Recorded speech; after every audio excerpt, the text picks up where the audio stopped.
이어서 강릉입니다. 강원도 고랭지에서 주로 이루어지는 여름 배추 농사가 올해 이상 날씨로 인해 작황이 크게 부진하다고 알려졌습니다. 그런데도 생산비는 늘었고 정부의 수급 조절 정책이 더해지면서 농업인들은 손실을 만회할 방법이 없다며 한탄하고 있습니다. 정창환 기자의 보도입니다. 고랭지 여름 배추 주산지인 태백 매봉산입니다. 비 내리는 날씨에도 막바지 배추 수확이 한창입니다. 하지만 수확을 미루거나 아예 포기한 밭들도 쉽게 눈에 띕니다.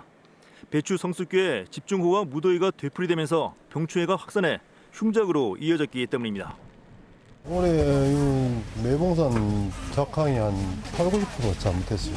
보시지만 이게 전부 바이러스하고 병 때문에 배추들이 다 녹아버렸잖아요. 처음 파종 대비 배추 수확량이 채 30%가 안 된다는 얘기입니다. 문제는 산지 수확량이 크게 줄었는데도 배추값은 오르지 않는다는 겁니다. 최근 일주일간 서울 가락동 도매시장의 배추값은 일부 특등품을 제외하고는 1년 전과 비교해 평균 60에서 70% 수준에 불과했습니다. 농업인들은 정부의 수급 조절 정책인 배추 비축 물량 방출이 원인이라고 주장합니다.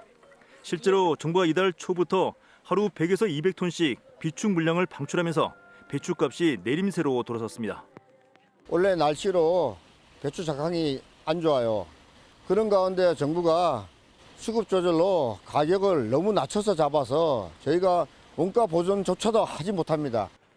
이런 실정인데도 물가 인상과 일손 부족 등으로 배추 생산 비용은 해마다 늘어나고 있습니다. 전체 생산 비용 가운데 인건비 부담이 갈수록 커지고 있습니다. 힘든 일을 기피하는 경향이 확산되면서 인건비 상승률이 가파릅니다. 배추 재배농들은 농사를 포기하는 농가가 늘고 있다며 정부 정책이 개선되지 않는 한 배추 농사를 계속하기 어려운 상황이라고 토로하고 있습니다. KBS 뉴스 정창원입니다. 방송기자연합회는 오늘 한국방송회관에서 제178회 이달의 방송기자상 시상식을 열고 KBS가 연속 보도한 미개장 해변 사고 GIS 활용 분석 등 수상작 4편을 시상했습니다. 미개장 해변 보도는 지역 보도가 뭔지 잘 보여줬고 데이터 저널리즘을 방송에 제대로 구현했다는 평가를 받았습니다. KBS는 미개장 해변에서 발생한 안전사고를 전수조사한 뒤 지리정보 시스템을 접목해 문제점을 분석한 연속 보도를 통해 재난당국의 대책 마련 등을 이끌어냈습니다. 최근 양양의 한 식당을 찾은 손님 19명이 식중독 의심 증상을 보여 보건당국이 역학조사를 진행하고 있습니다.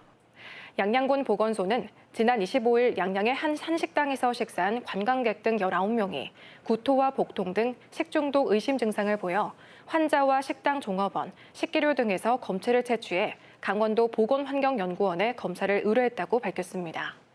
양양군은 음식 등의 식중독 원인균이 있는 것으로 검사 결과 확인될 경우 절차에 따라 행정처분을 내릴 방침입니다. 동해시가 지역을 대표하는 새로운 관광 캐릭터 5종을 만들어 지역 홍보에 나섭니다. 신규 캐릭터는 해별이와 푸파, 무별이, 망상이, 추아미 등으로 동해시를 상징하는 해와 파도, 지역 대표 관광지인 무릉별 유천지와 망상해변, 추암해변 등에서 영감을 얻어 개발됐습니다. 동해시는 내년부터 신규 캐릭터를 활용한 상품을 판매하고 추가 캐릭터를 만들어 지역 홍보에 나설 계획입니다. 삼척 어린이 과학놀이 체험관이 모레 공식 개관합니다. 삼척시는 지난 1일부터 한 달 동안 삼척 어린이 과학놀이 체험관을 무료로 시범 운영해 시설 정비와 보완을 끝냈으며 이에 따라 모레 공식 개관한다고 밝혔습니다. 삼척 어린이 과학놀이 체험관은 체험관 홈페이지를 통해 사전 예약해 이용할 수 있으며 이용 요금은 어른 4,000원, 어린이와 청소년은 2,000원 등입니다. 지금까지 강릉이었습니다.